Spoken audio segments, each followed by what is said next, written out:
Assalamualaikum, hai semua. Hari ini kita memasuki materi fotografi dasar. Tujuan kalian mempelajari fotografi dasar agar nantinya kalian dapat menghasilkan foto yang enak dilihat dan menarik di mata orang lain. Nah, di sini kalian simak ya materinya. Banyak sekali ilmu yang bisa kalian ambil di materi ini. Kita simak materinya. Fotografi dasar. Teknik fotografi dasar dan pengenalan kamera. Di pengenalan kamera ini yang pertama ada ISO. ISO itu adalah sensitivitas dari sensor kamera kepada cahaya. Sensor inilah yang berguna untuk merekam cahaya dan menjadikan sebuah gambar cahaya yang ada di sekeliling kita mempunyai intensivitas yang berbeda-beda. Jadi untuk menangkap sebuah gambar di cahaya yang sangat terang membutuhkan ISO yang berbeda. Apabila kita berfoto di dalam suatu ruangan yang gelap, semakin tinggi ISO yang digunakan, maka semakin tinggi noise yang ada pada gambar.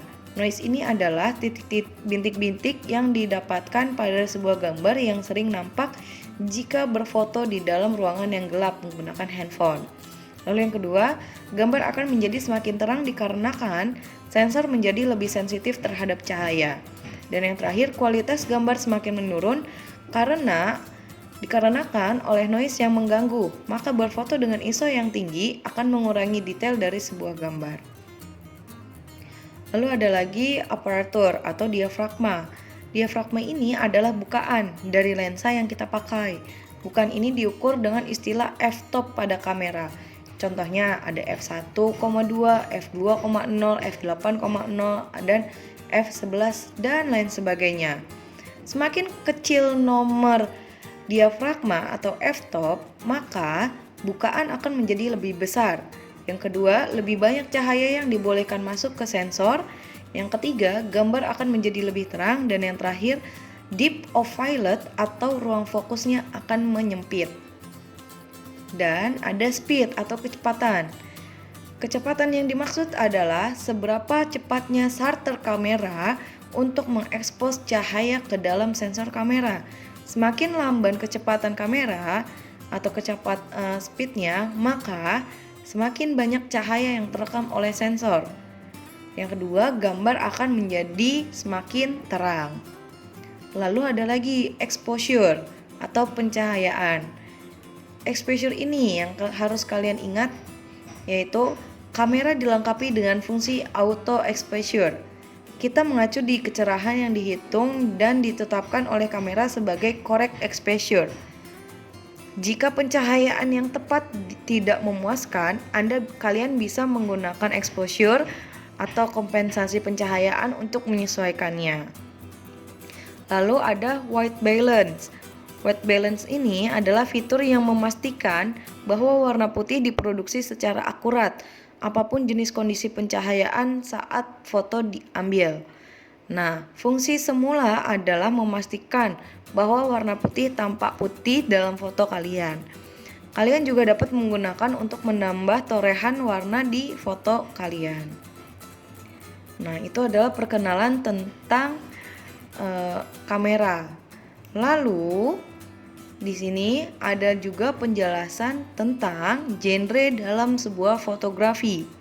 Dalam fotografi ini ada genrenya. Genrenya itu apa aja ya? Yang pertama ada landscape photography. Landscape photography ini biasanya orang-orang yang suka memotret keindahan alam. Ya, keindahan alam ini namanya landscape photography. Lalu ada wildlife photography. Wildlife photography ini adalah tentang hewan yang ada di habitat alaminya mereka. Atau sering biasa disebut dengan fotografi satwa liar. Lalu ada lagi potret fotografi. Potret fotografi ini yaitu penangkapan dengan cara fotografi serupa dengan seseorang atau sekelompok kecil orang atau potret kelompok di mana ekspresi wajah yang dominan. Jadi tujuannya yaitu untuk menampilkan rupa, kepribadian, dan bahkan mood pada subjek foto tersebut. Jadi kalau potret fotografi ini lebih menunjukkan ke ekspresi wajahnya, ekspresi wajah manusianya. Gitu. Lalu ada human interest.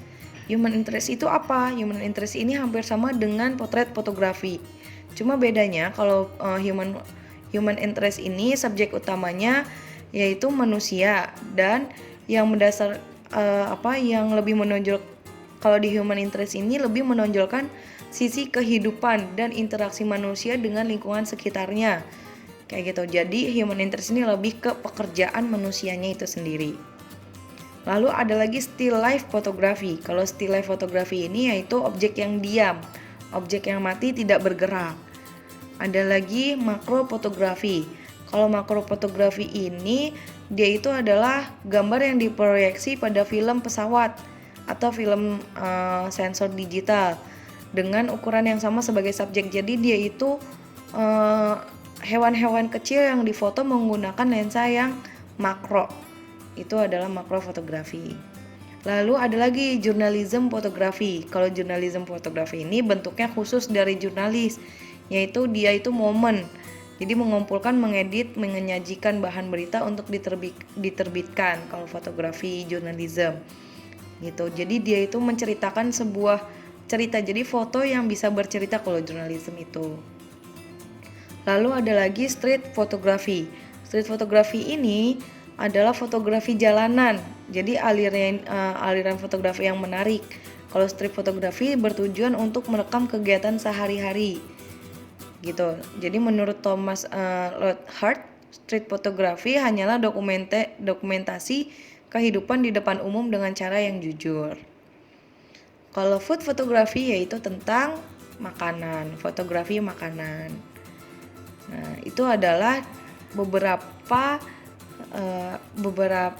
genre dari fotografi gitu ya. Jadi itulah genre dalam sebuah fotografi. Nah, itu dia materi tentang fotografi dasar. Semoga dengan ini kalian bisa menghasilkan foto yang lebih baik ya. Sampai bertemu di materi selanjutnya. Wassalamualaikum warahmatullahi wabarakatuh.